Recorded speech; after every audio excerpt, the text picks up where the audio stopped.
बुकवाईज with विशाल या YouTube चॅनलवर आपलं पुन्हा एकदा स्वागत आहे.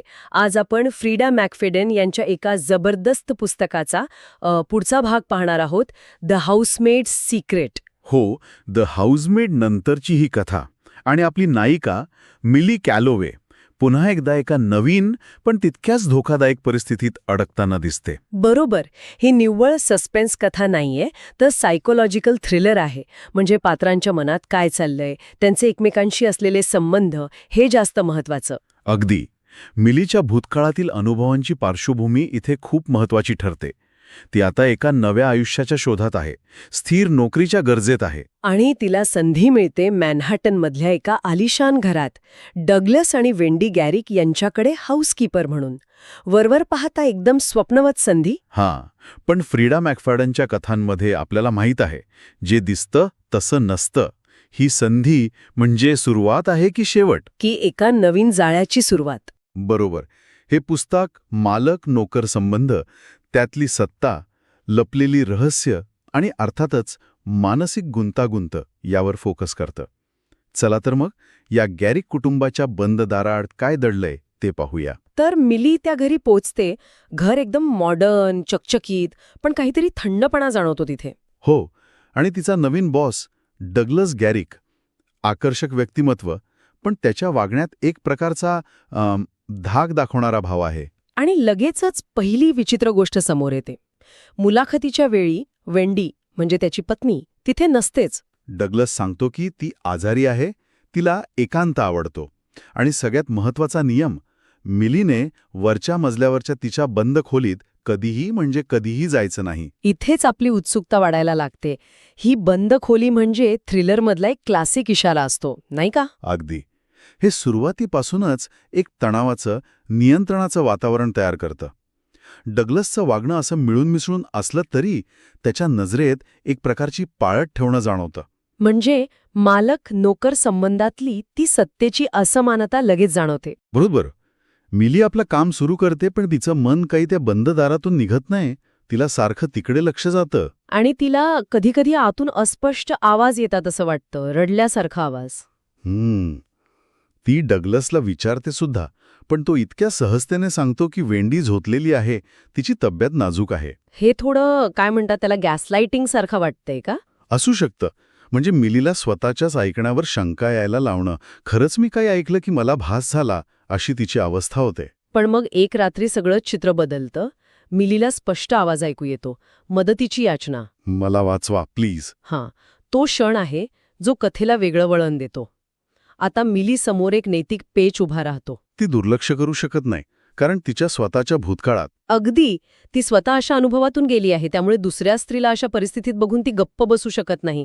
सहानुभूती तिला कृती करायला भाग पाडते. म्हणजे आता ती या रहस्याचा भाग बनणार, ती मदत करायचं ठरवते.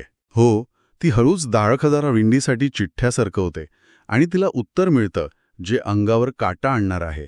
काय उत्तर मिळतं? तो मला मारून टाकेल. He is going to kill me. आता हे प्रकरण फक्त एका गूढ बंद खोलीचं नाही राहत. ही तर आता जगण्या मरण्याची लढाई वाटायला लागते. बरोबर. ही आता सर्व्हायव्हल थ्रिलर बनते. मिली आता फक्त सहानुभूती दाखवत नाही, तर सक्रियपणे वेंडीला वाचवण्याचा प्रयत्न करते. ती पुरावे गोळा करायला लागते, नाही का, डगलस नसताना? हो, ती अधिक सावध होते. डगलसच्या हालचालींवर लक्ष ठेवते, वेंडीच्या हातावरचे व्रण पाहण्याचा प्रयत्न करते, कदाचित फोटो काढायचा विचार करते. इथे तिची पहिल्या भागातली जिद्द आणि हुशारी पुन्हा दिसते. तिचा भूतकाळ तिला इथे मदत करतोय असं म्हणायला हरकत नाही. नक्कीच. तिला माहितीये की अशा शक्तिशाली लोकांविरुद्ध लढताना नुसती सहानुभूती पुरेशी नाही, पुरावे लागतात. आणि इथे अदृश्य हाऊसकीपर असण्याचा तिला फायदा मिळतो. म्हणजे समाजात जिला कोणी फारसं महत्त्व देत नाही, तीच आता सत्य शोधायला निघालीये. आणि मग एक दिवस ती धाडस करते. डगलस बाहेर गेलेला असताना ती पिन वापरून ते बंद दारू घडते. आत काय दिसतं? आतलं दृश्य अनपेक्षित असतं. वेंडी खरंच खूप घाबरलेली दिसतेय. तिचे डोळे मदतीची याचना करत असतात. पण ती खोली काही तुरुंग वगैरे वाटत नाही.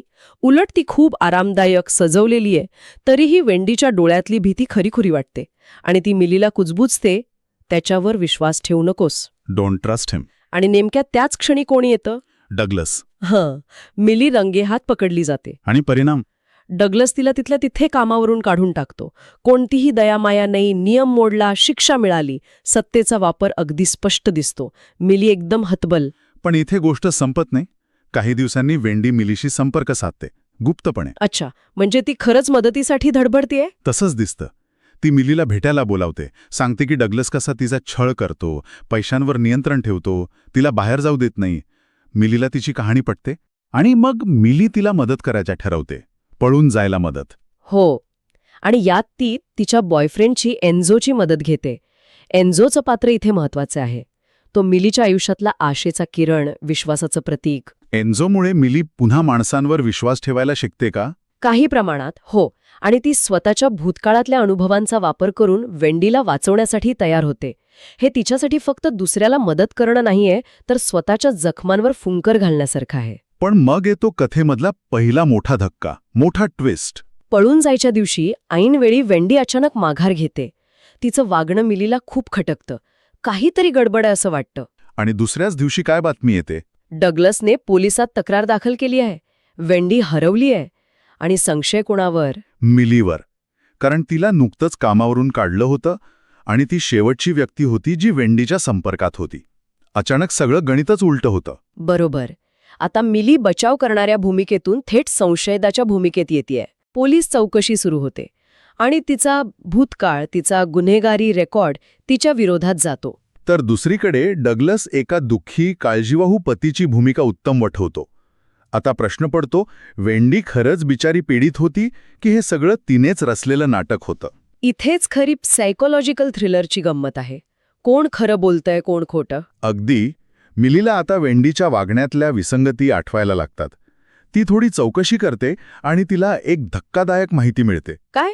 वेंडीच्या पहिल्या पतीचा मृत्यू नैसर्गिक नव्हता, तो संशयास्पद परिस्थितीत झाला होता. अरे देवा, म्हणजे वेंडी पीडित नाहीये, तीच शिकारी आहे. हाच तो मोठा धक्का आहे.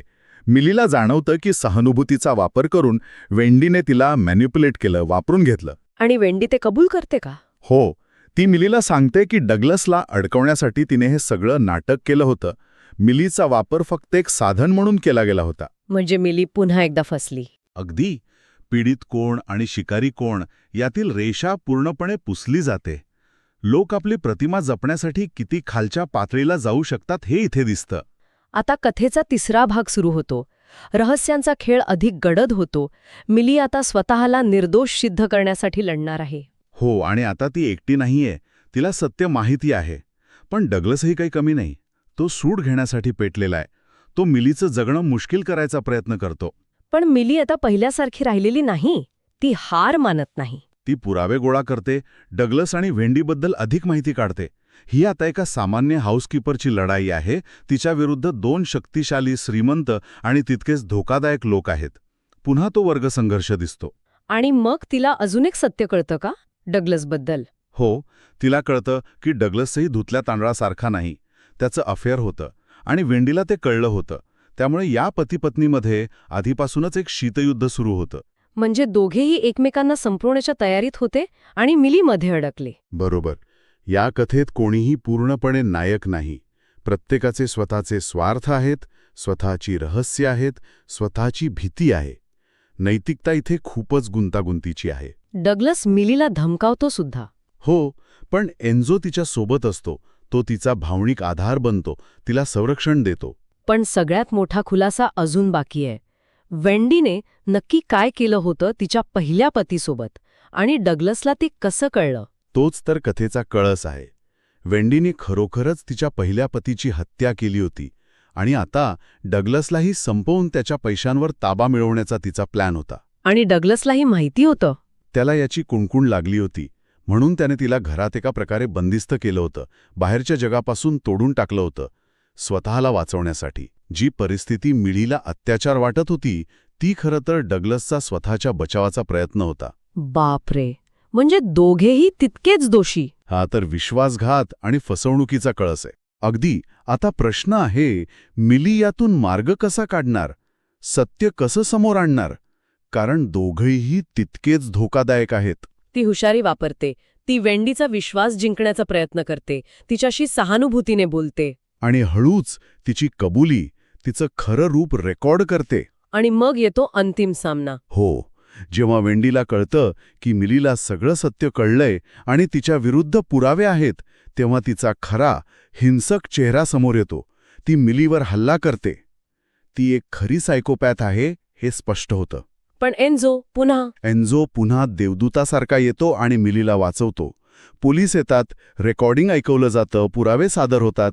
आणि वेंडीला अटक होते. हो, आणि डग्लस, त्याची समाजातली प्रतिष्ठा पूर्णपणे धुळीला मिळते.